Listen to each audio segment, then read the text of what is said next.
Tazria and Metzora.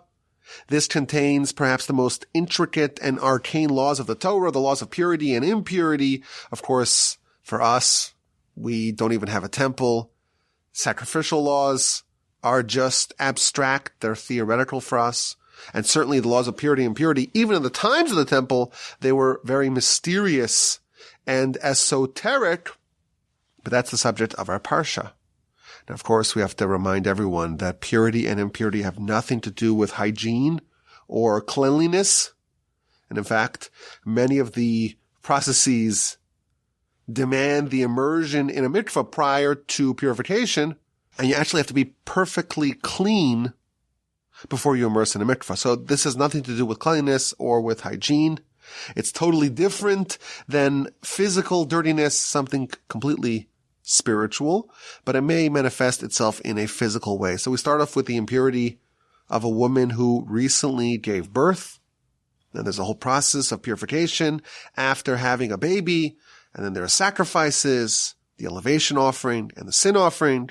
And if it's a boy, there's 7 days of impurity followed by 33 days of purity. And if it's a girl, it's all double, 14 days of impurity followed by 66 days of purity. And in the middle of that, we are reminded that the newborn boys are circumcised at 8 days. But the bulk of both Parshas, Tazria and Metzora, they deal with a different class of impurity, and that is tsaras, which is a spiritual disease that also has physical manifestations on the person's body or garments or home. And we read about the diagnosis of the tsaras. It has to be done by the Kohen. What if there's uncertain tsaras? You're quarantined for 7 days until you can have a more definitive diagnosis. And there are all sorts of variables, different colors, different shades, the depth of the splotch. What about a burn? What about inflammation? Where is the tsaras located? Is it in a place where there is hair, where the hair maybe fell out? What about if the entire body is covered in white? Then they are counterintuitively pure. And we read about the seclusion, the isolation of the Metzora, the person who is afflicted with tsaras. They have to go outside the camp and they're ostracized. They're an outcast. They are a pariah. They have to warn everyone to stay away from them.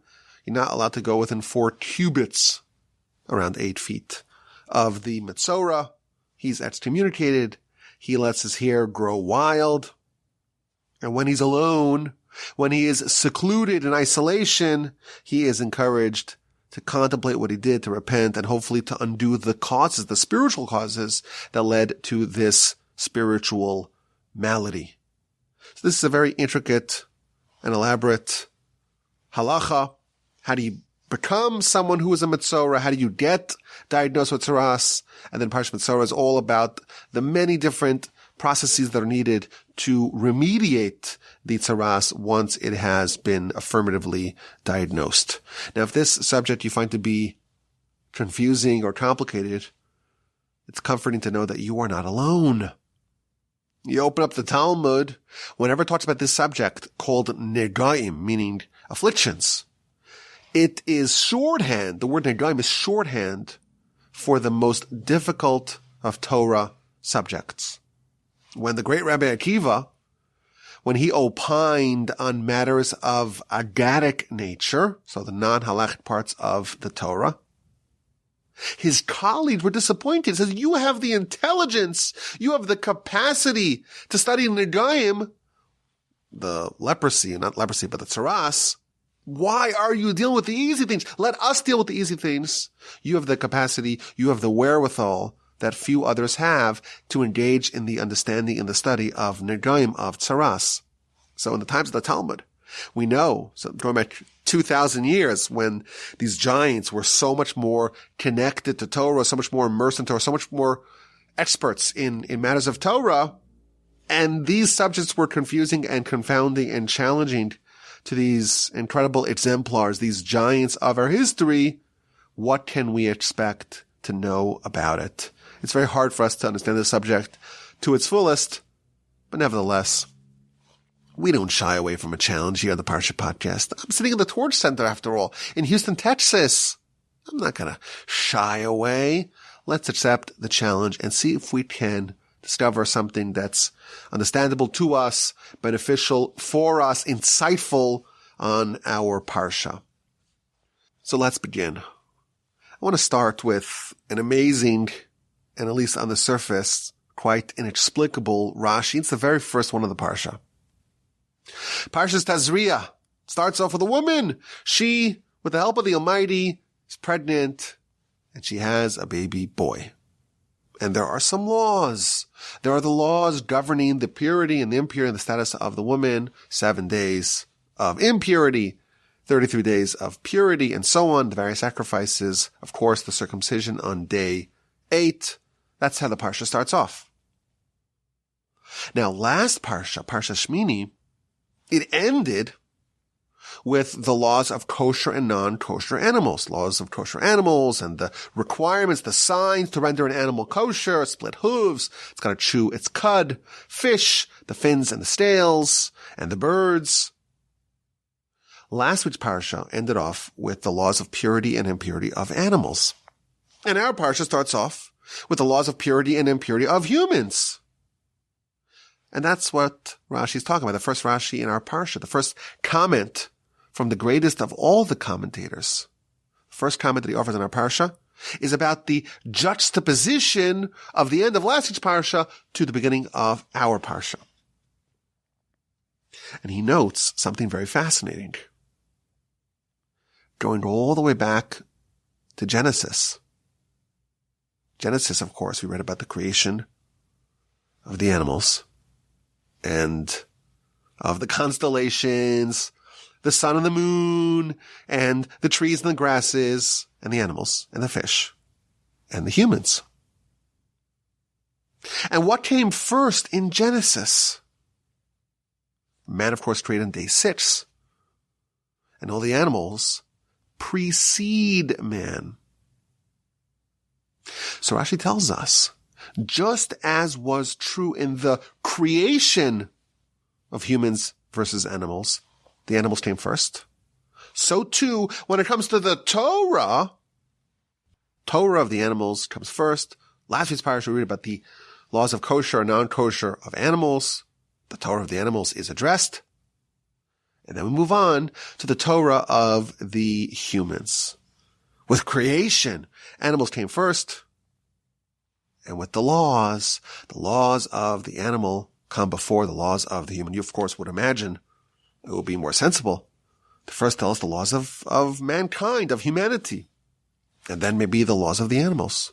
But the animals come first. Why? Because the creation of the animals comes before the creation of man in Genesis, and that's why the Torah follows that same pattern. The Torah, the laws governing animals, comes first, and only subsequently in our Parsha do we read the laws governing humanity. Really interesting idea, the first Rashi on our Parsha. Now, the obvious question is, wait a minute, what does the order, the sequencing of Genesis have to do with the sequencing of the laws? We have the creation of the animals before the humans in Genesis. And now we're on to other things. We're on to the laws, the Torah, governing the animals and governing the humans.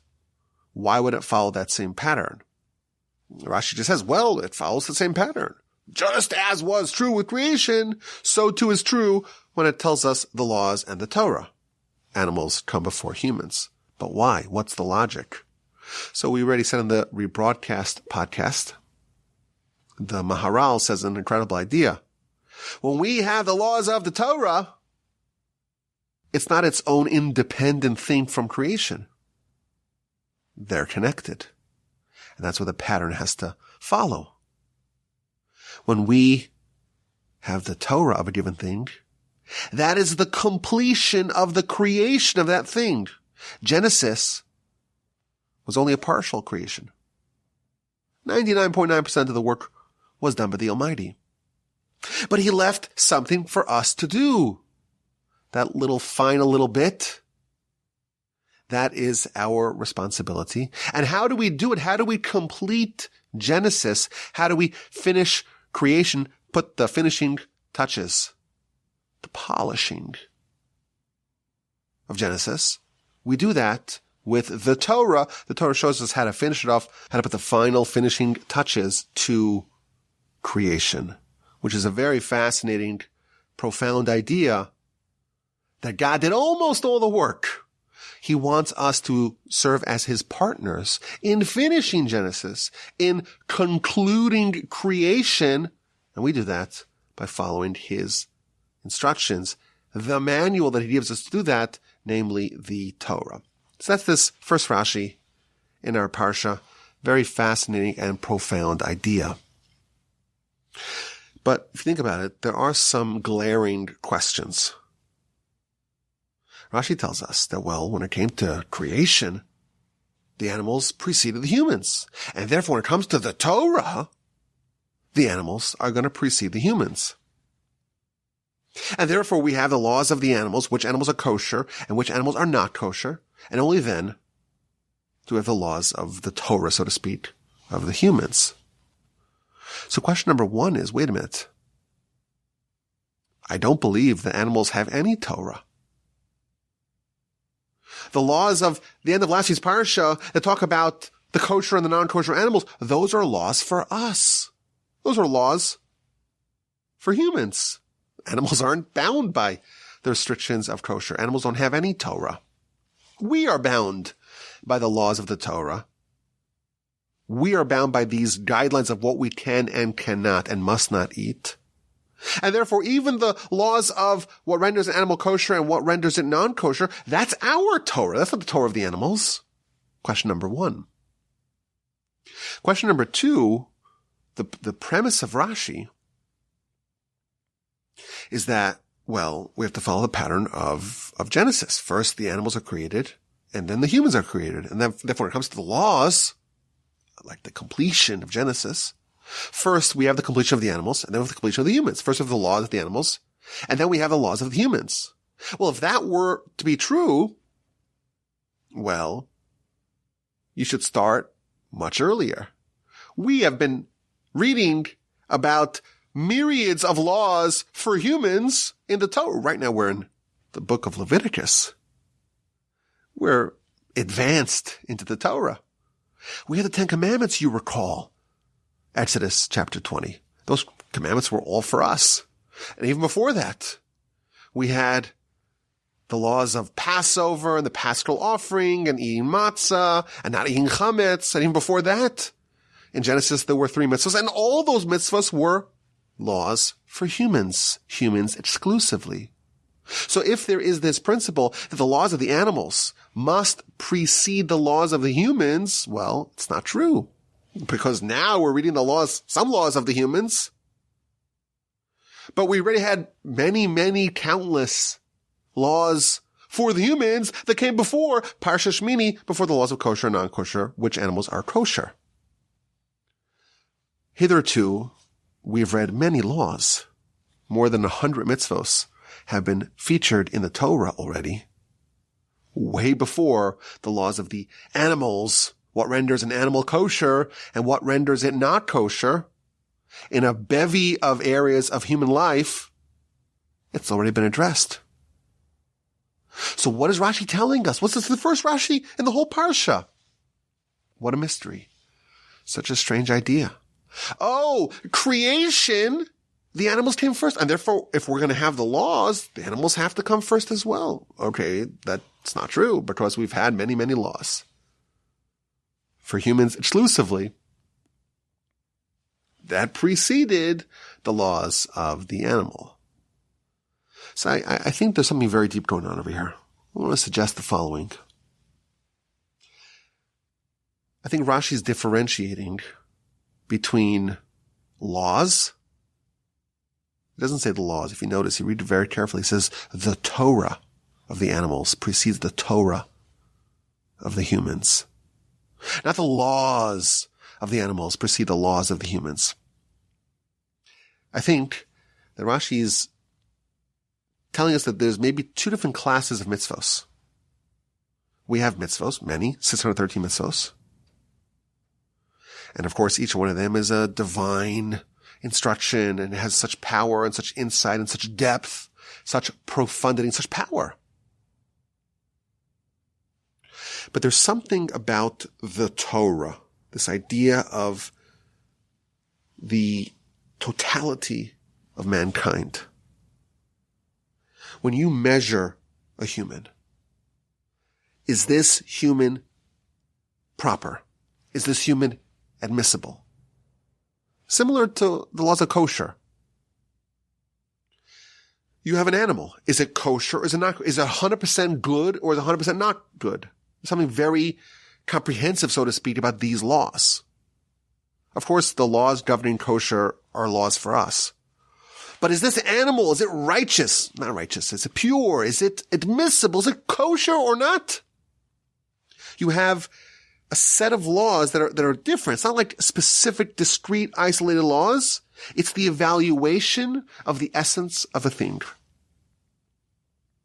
And the first time we have a law that tells us this thing in its entirety is admissible, is kosher, is okay, passes the test, the first time we have that is with the animals.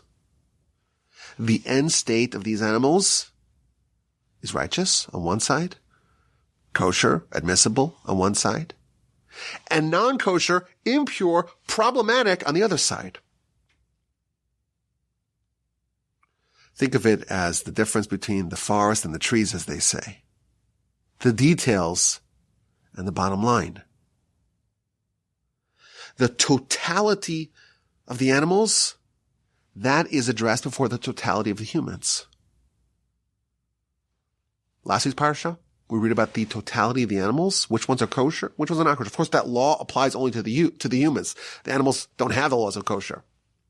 But when it tells us the Torah of the animals, which is like the bottom line of the animals, is this animal good or not? Is it admissible or not? We have that first for the animals. And in our Parsha, we're going to read about the end state of man. And what determines whether the man, the Torah, the way it's Rashi, I think, is saying us, the Torah of the man, the bottom line of the man. When we say man, we mean, of course, mankind, humanity. Is a person admissible? Are they kosher? Are they in their totality, the bottom line, the big picture, the 50,000 foot view? Are they righteous? Are they pure? Are they admissible or not? That is the subject of our Parsha. Accordingly, Rashi's not just telling us a nice pattern. Oh, you see a pattern in Genesis, and now the pattern follows here as well. Rashi is telling us to read this Parsha, Parsha's Tazria, and to a certain extent Metzora as well. Read it very carefully, because just as the animals, there was something about the cow that made it kosher and the camel that made it not kosher. The pig is not admissible. The deer is. The sheep is. Humans ultimately are going to fall into one camp or the other. And in our Parsha, we're going to discover what it takes to make the totality of the human righteous, admissible. Now you'll notice a pattern if you read the various laws of our Parsha. And of course, this is maybe the biggest subject of all. So there's a lot more than what we're going to share. But we'll share a pattern that is evident, or you could see why it would garner this classification of being the determinant of a person's admissibility. Many, perhaps all, of the laws of our Parsha seem to hearken back to Adam and Eve and the garden and the sin and the serpent. Parsha starts off with the impurity of birth. A woman gives birth and she's impure. And of course, I was trying to figure out, why is she impure? This is the greatest mitzvah. The first mitzvah is to bring a child to this world. Nothing's more righteous. There's no greater act of selflessness than to bring a child to this world. Why is she impure? Midrash tells us this stems from Adam and Eve. The impurity that is foisted upon a woman after she gives birth, That's the result of Adam and Eve and the influence of their sin still being present in their descendants. In the future, we will read, once the sin of Adam and Eve has been rectified, this impurity will not exist. Of course, you go back to Genesis, the actual punishment to the woman is that she's going to suffer in childbirth. Previously, the Talmud tells us, 2 went up into bed and 4 came out. It was much more seamless and painless and easy to bear children. Cain and Abel born on the same day that their parents were created. This whole idea of waiting 9 months, 40 weeks until you have a baby, that is a relic. That is a byproduct of the sin of Adam and Eve. And the impurity, that too, the Midrash tells us, is a result of the original impurity of Adam and Eve and their sin. And then there's the circumcision. As he does tell us that the foreskin, that is another name, and that is emblematic of the evil inclination, which, as we know, was introduced to the human experiment thanks to the sin of Adam and Eve. So the mitzvah to remove the foreskin and to expose the crown, that is symbolic of our national, but really the species-wide responsibility to undo and reverse the sin of Adam, to restore mankind, to his pre-sin purity. Adam, the Midrash tells us, was created circumcised. But he reversed it. This is another way of saying Adam was created without a Yetzer Hara, without an evil inclination, without a foreskin. But he, thanks to his capitulation and his sin, he brought the Yetzer Hara. He imbibed the Yetzer Hara. He absorbed, so to speak, the foreskin. And the Parsha starts off, it tells us, in a seemingly oblique way. It's talking about the purity and the impurity, and somebody just throws in, there's also circumcision on day 8.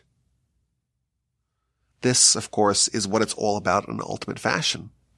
To circumcise, not just to do the physical act, but all that it represents. To undo the influence of the sin of Adam, and to restore the dominion of God the way it was in the garden. The foreskin, as we mentioned, is synonymous with the Yetzer Hara. And we forge a pact with God over the objections of the false God. And we pledge ourselves to reveal the crown of God in the world. And then we read about the sacrifices that a woman must bring. She has to bring an olah, an elevation sacrifice, and a chatas, and a sin offering. And I was trying to figure out, where's the sin? She had a baby. It's a great mitzvah. It's not a sin. It's the opposite of a sin. So the sources tell us that, maybe during the throes of labor and delivery, she pledged, she promised, she swore that she's going to never sleep with her husband again. Or maybe she blasphemed during her painful labor. And that's the sin that she needs an atonement for. Those sources try to address the question of why is there a sin offering. But there's an amazing Rabbeinu Bechai here in verse 7. He asks the question, wait a minute. The kind of offering she should bring is a thanksgiving offering. To thank God that she went through childbirth and delivery, and she's healthy, and she has a healthy child. Why is she bringing a sin offering? Where's the sin? And then he suggests, listen to this. The sin, it's not for her sin. It's for her mother's sin. Oh, and not her mother, the first generation, not her grandmother, not her great-great-great-great-great-grandmother, but the ultimate mother. It has to do with Eve. She's the mother of us all. And we know that the whole childbirth hassle, that is the pregnancy, gestation, all that discomfort and pain, that is thanks to Eve. And absent that, had Adam and Eve not sinned, Rabbeinu Chai tells us, and this, of course, idea is established in the literature, conception would happen absent any lust. It would happen just naturally, just as a tree bears fruit without any lust, so too humans would bear fruit without any lust. But why is there lust involved in this sacrosanct mission of procreation? That's due to Adam and Eve and what they did and what they brought upon humanity. And some influence of Eve, we are told, is featured in her daughters. Because after all, if the root is corrupt, then the branches and the leaves are corrupt as well. And therefore there's some element of a vestige, if you will, a component, an influence of the sin of Adam and Eve that's still featured today. And she brings a sin sacrifice to atone for that. So our Parsha starts off right away with the sin of Adam and the mistakes of Adam and Eve, and the encouragement of the serpent. And our mission really is to reverse that, to roll back the sin and its after effects. And perhaps this is what Rashi is hinting to. The Torah of the animals come first, and then the Torah of the humans. What does that mean? It means what makes an animal kosher completely? What makes a human kosher completely? What renders a person proper, okay, admissible? If they undo the sin of Adam, if they undo the sin of Eve, if they reverse the impact of that terrible foray of humanity into the world, then they are admissible. They can enter the garden once again. Now, the rest of Tazria and most of Parsha Metzora touch by the laws of tzaras. Why would a person have tzaras, this skin ailment that's really rooted in a spiritual cause? So Sages tell us that the primary reason is for speaking lashon hara. In fact, in the Torah, there are two people who get tzaras. Siblings. It's a good trivia question. Miriam and Moshe. Miriam gets tzaras when she belittles Moshe's prophecy. She equates her prophecy to Moshe's prophecy. When she discovers that Moshe separated from his wife because he has to always be ready to have communion, to have prophecy with the Almighty, she says, wait a minute, God spoke to us as well. We're also prophets, and we never separated from our spouses. And right away she gets tzaras. Why? Because she belittled verbally the prophecy of Moshe. And the verse tells us this is in Devarim, Deuteronomy chapter 24. We have to be very careful with the affliction of tzaras. And we have to remember what the Almighty did to Miriam. And Sages tells us, the Ramban there tells us that this is an instruction to refrain from speaking lashon hara, to refrain from speaking evil talk. Miriam spoke evilly, of course, on her level, against her brother. And she was stricken with tzaras, and we have to remember that and make sure we don't make that same mistake. We don't speak lashon hara, and that's what the Torah is telling us, to remember what happened with Miriam. Now, Moshe is the other person who received tzaras in the Torah. This is in chapter 4 of Exodus, when Moshe was negotiating with God as to whether or not he's going to go and represent the Almighty before Pharaoh. And chapter 4 begins, Moshe tells God, they're not going to believe me. They'll say I'm a fraud. God didn't appear to you. So the Almighty gives Moshe two signs. Take your staff and throw it on the ground. And it turned into a serpent. And Moshe ran away, and God said, grab the end of it, the tail, and it turned back into a staff. And then in chapter 4, verse 6, God tells Moshe, put your hand in your garment, in your bosom. And he puts it in, and he takes it out, and his hand is white as snow. He has tzaras. And Rashi tells us Why did Moshe receive tzaras? Because he spoke Lashon Hara against his fellow co-religionists. He said they won't believe me. He challenged the faith of the masses, of the nation.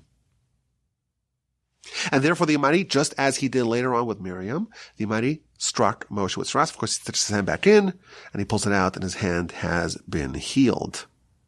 And these signs, these two signs, God tells Moshe, this will prove your legitimacy, your veracity as a prophet. And of course, we know that the evils of evil talk are very well documented. Lashon hara, speaking evilly, saying words that are improper, saying bad things about other people. This is one of the worst crimes in our faith, in our philosophy. The Talmud tells us that there are 4 groups of people that don't merit to receive the Shekhinah, meaning they don't merit to have a place in the world to come.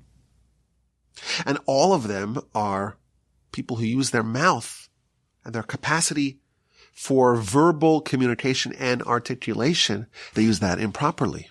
The scoffers, the flatterers, the liars, and the habitual Lashon Hara speakers. The Rambam tells us, this is sourced in earlier sources as well, in this world, God does not typically punish us for our crimes, for our misdeeds, for our sins. But there is retribution that's exacted for 3 different sins. The 3 big ones. Idolatry, illicit sexual immorality, and murder.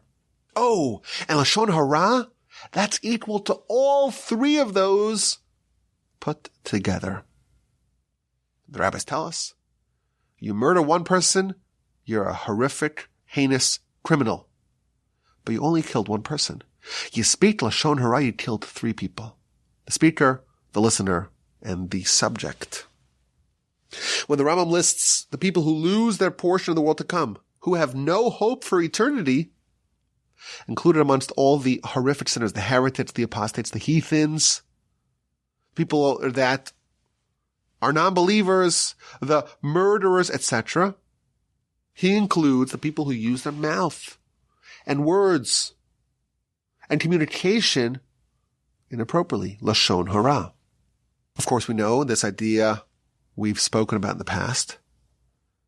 The essence of man, the defining characteristic of humanity, is our capacity to speak. When God made man a living being, the translation of Onkelos tells us he made him into a speaking being. What differentiates us from animals is our capacity to speak. Even today. The artificial intelligence, we spoke about that last week.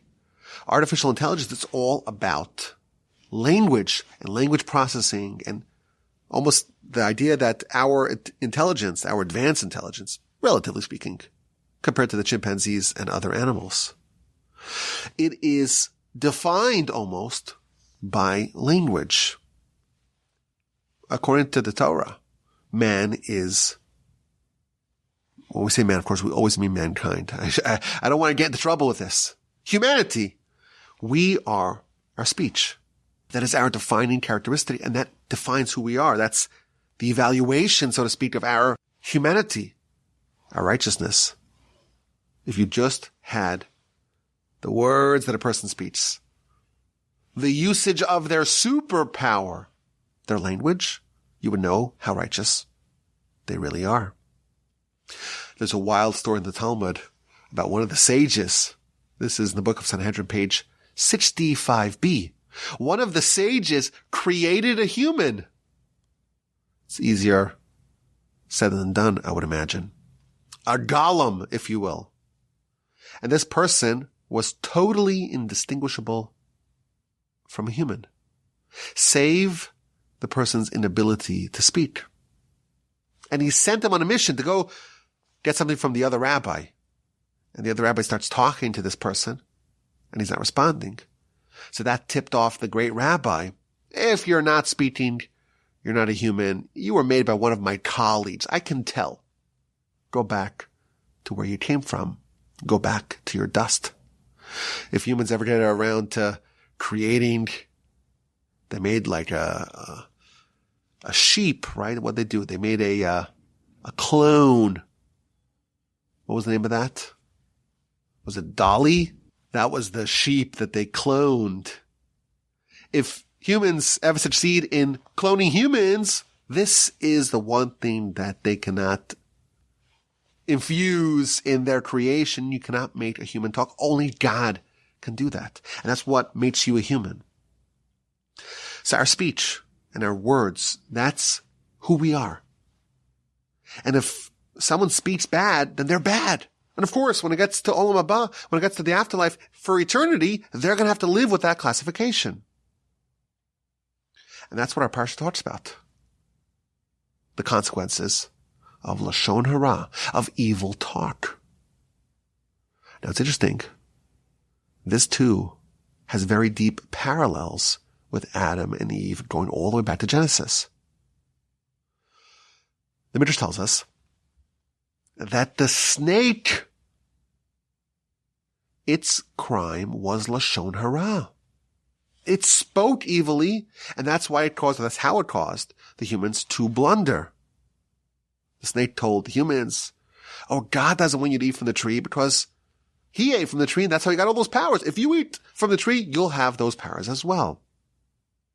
That was improper language, improper words. So how did the Almighty punish him? The snake has tsaras. The lines, the coloration on the skin, that's tsaras. The snake has tsaras. It's also interesting when Moshe spoke negatively about the Jews. So God, of course, tells him to put his hand into his garment, and it turns out it's white. He pulls it out, it's white. But he also tells him to throw the staff on the floor, and it becomes a serpent. Why did his staff turn into a snake? So Rashi there tells us. God is telling him, you mimicked, you copied the snake. You took a page out of the snake's playbook. And that's why it turned into a snake. Lashon Hara is the craft of the serpent. The Talmud elsewhere tells us, Tainus 8a, that all the animals are going to ask the snake. We don't get it. When a lion's hungry, he kills and he eats the prey. And when a wolf is hungry, it kills and it eats the prey. But you just inject your venom and you kill the person or whatever it is that you're trying to kill and you just slither away. What benefit do you have in doing what you do? And the snake's going to respond, says the Talmud. Well, what benefit does someone who speaks Lashon Hara have? Sometimes you see humans are just snake-like. They can say terrible things about another person and receive no tangible benefit. Now, I would be remiss if I didn't read to you a little bit of Rambam's famous essay on speech and Lashon Hara that he records at the end of the laws of Tsaras. He tells us that tsaras, of course, is not something which is natural. It's not a natural skin ailment. It's a miracle. And it's a miracle to warn us about the evils of evil talk. If someone speaks Lashon Hara, the color of the walls of his home will change. And if he repents, his house will be cleansed. But if he continues to speak Lashon Hara, the house will have to be dismantled. And then his garments will be afflicted. And if he repents, great. If not, then it will affect his actual skin. He'll get tsaras. And he'll be separated from the general populace. And the reason for all of this is all due to speech, to scoffing, to mockery, and to evil talk. And this is what the Torah is telling us. We should be very careful to avoid tsaras. And we must remember what God did to Miriam. Miriam spoke about her own brother that she loved. And she was older than him, and she tended him, and she raised him, and she endangered herself to watch him. And she had no ill will towards him. She made a mistake that she equated him to other prophets. And it didn't bother him at all. He was the humblest of men. It didn't bother him. He was willing to forego that slight to his honor. Nonetheless, she was stricken right away with tsaras. All the more so how dangerous it is to speak bad about other people. If Miriam, the righteous, spoke about Moshe, the righteous, and he didn't mind, and it wasn't so bad, it was kind of innocuous relative to other evil talk. Nevertheless, she was stricken. We had better be very careful. And therefore, we should avoid bad company, advises us Rambam. Because when you sit around and you hang out with people that are not righteous, you'll start talking about nonsense, and then you'll start talking negatively about righteous people, and then you'll insult even the words of the Torah, and you'll become a heretic, and all that is because you were hanging out with bad people who are saying bad things. Instead, you should dedicate your capacity to speak, your superpower, to words of Torah and words of wisdom. Our Parsha, I think there's a subtext, there's a pattern that's running through it. This is the Torah of man. We had the Torah of the animals. What makes an animal kosher? What makes a human kosher? What renders a person admissible? Goes all the way back to Adam and Eve and the serpent. We have the baby, and the impurity, and the circumcision, and the sacrifices, and all that is evoking the sin of Adam and Eve, and the hopes of undoing it and its ill effects. And then we have tsaras, and tsaras is the consequences of the craft of the serpent. He spoke lashon hara and got tsaras. And as long as we do the same, there's something wrong with us. We're not kosher. We have not rendered ourselves admissible. There could be many righteous things that we did, many mitzvos, but who are we? We are what we speak. People say you are what you eat. The Torah would say you are what you say, what you speak. And if you speak evil, you are evil. And isn't that unfortunate? Especially when you realize, like the serpent, you don't benefit from any evil talk. Someone steals, of course, it's against the Torah. It's not encouraged. It's immoral. It's bad. But at least there's some benefit. At least you gain something. Of course, you don't actually gain something, but at least there's some sort of appreciation that you have. Now you have something that you didn't have previously. If you say something evil about another person, if you berate, ridicule, insult, scoff at another person, you gain nothing. And you lose so much. The Talmud tells us that when someone speaks lashon hara against another person, there's a transfer of righteousness and guilt. Mitzvos of the speaker are transferred to the person that they were speaking about. And sins of the subject are now transferred back to the speaker. It's such a bad bargain. It makes no sense. It's just harmful. And that is what potentially may be holding us back from our Torah, from our righteousness, from making us kosher. I'll tell you something cool. There is a law or a practice. Most people are not familiar with this for obvious reasons. After a mohel, a ritual circumciser, does a bris milah, a circumcision, what did they do with the foreskin? Most people don't actually follow. Some people have a hard time, myself included, even watching it, getting too close. What did they do with the foreskin? So the halakha tells us that they have to put it in the dust. And the sages tell us the reason why it's put in the dust is because the foreskin is the serpent. The Metzora, the serpent, is the foreskin. And of course, who eats the dust? The Almighty tells the snake it's going to eat the dust. And just as the verse tells us in Mishlei in Proverbs chapter 25, if your enemy is hungry, feed it bread. Your enemy, the serpent, is hungry, give it the foreskin. Interesting idea. Maybe it's not something we should talk about at the table. It's a little bit queasy. But this is the Parsha. This is the subject of the Parsha. We want to do a lot of good things, of course. But there's more than just doing a bunch of isolated righteous things. Who are we? What's our identity? What's the totality of who we are? Is that righteous as well? I think Rashi is telling us. We could have someone who's wicked. God forbid. Inadmissible, not kosher, impure. And they could have boatloads of mitzvos.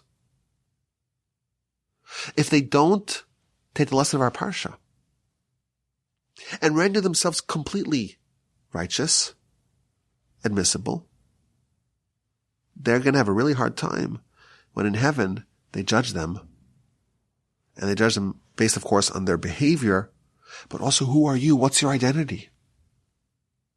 And we all want to render ourselves admissible to Olam Haba. In general, we want to succeed in life, not just in the details, but in the big picture.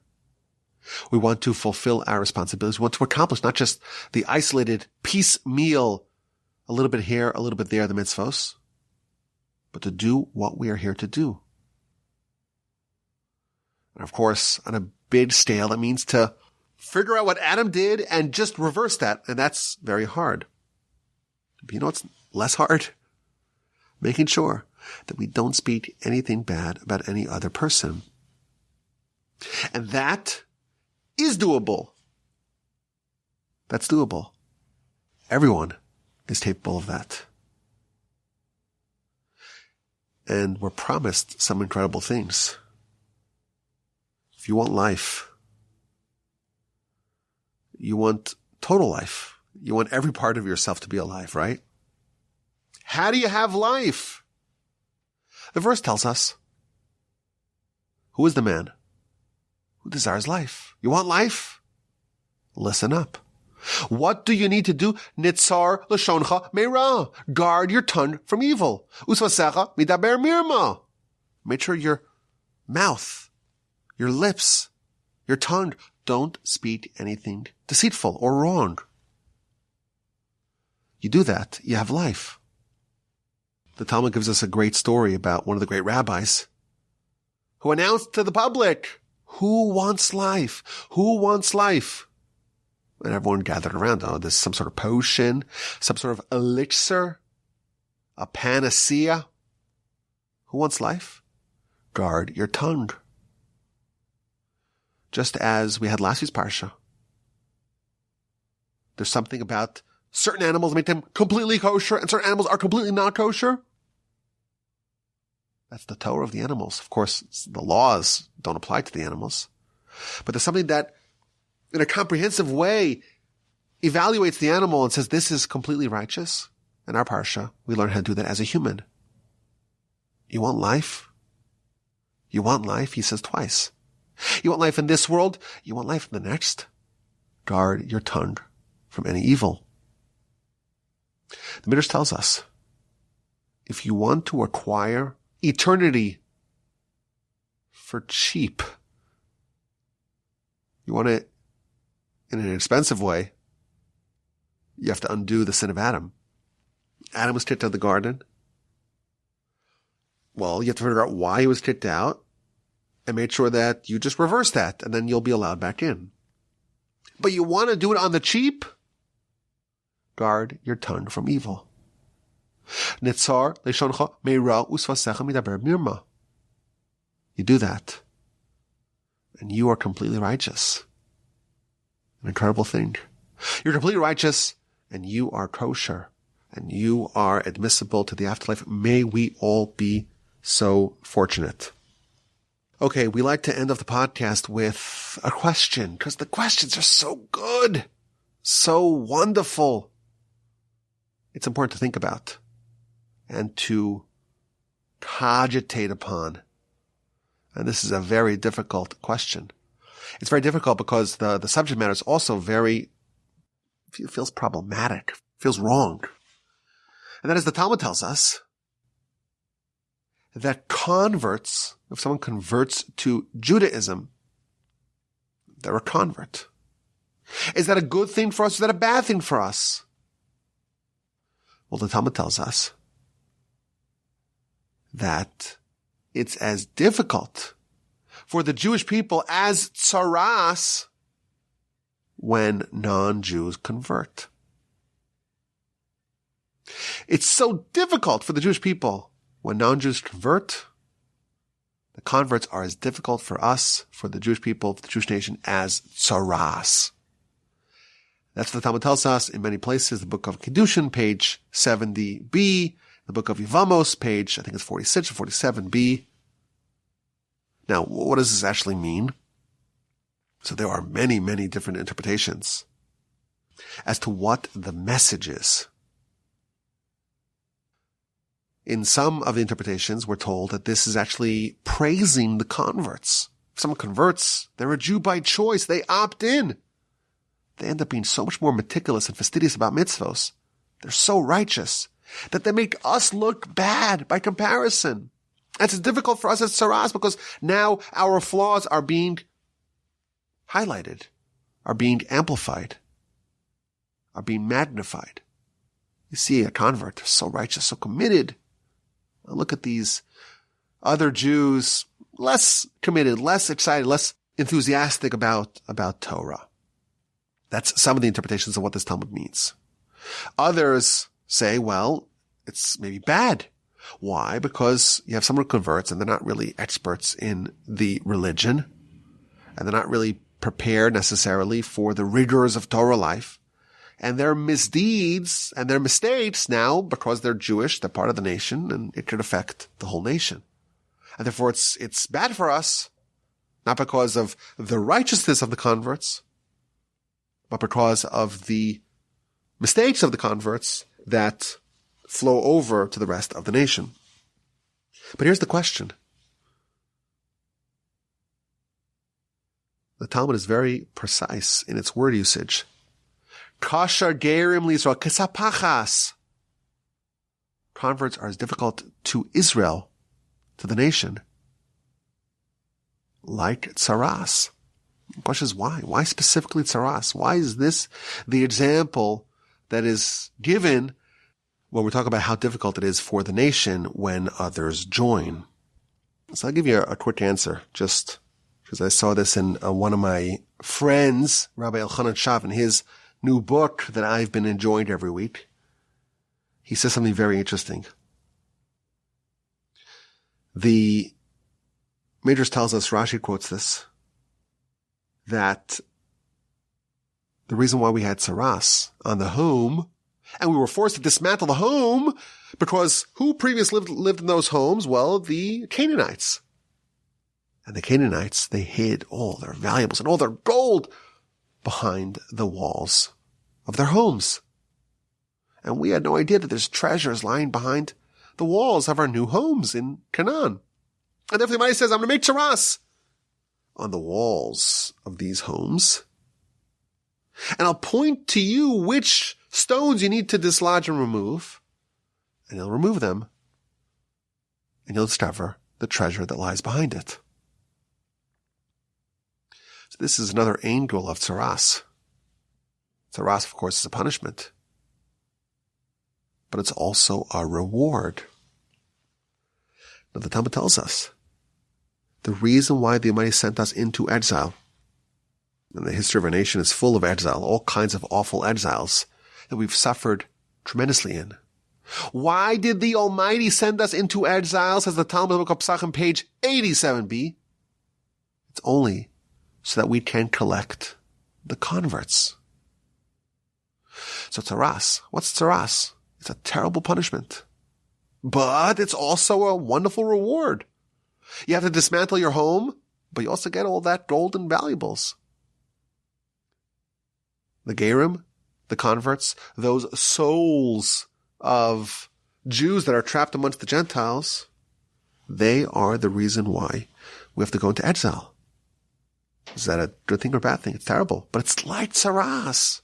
It's like tzaras because we have to suffer. We have to go into exile. We have to be subjected to awful, awful hosts that treat us terribly and marginalize us in many different ways. But like tzaras, we also gain reward. We also benefit tremendously. Think about the great converts we've had throughout our history. Onkelos, of course. Rabbi Akiva was the son of a convert. Rabbi Meir was a descendant of converts, etc. But also the Jewish nation. We are achieving perfection. We're filling out the gaps that we need to fill out in order to achieve our perfection. And thus it precisely mirrors tzaras in that, yes, it's terrible. You have to dismantle your home, but it's also beneficial because now you find the treasure that lies beneath it. And I would say this is true not just with respect to tzaras of the home, of the house. If someone, God forbid, has tzaras in their hand or in their arm or in their legs, it's also a blessing in disguise. Now you know what you need to do. You've received a message from the Almighty, 21st century prophecy. The Almighty is telling you, I'm interested in you. I care for you. I want you to succeed. I want you to flourish. And you're heading off track. You're going a bit awry. Your path is a little bit off course. I want you to fix it. I'm invested in you. I care for you. I want you to improve. That is a great treasure. Tzaras, by definition, yes, it's terrible. It's punishment. But ultimately, it's for our benefit. We have to go into exile. We have to suffer. The story of the Jewish people is a litany of all sorts of persecution that we have endured at the hands of the people that we've been in contact with.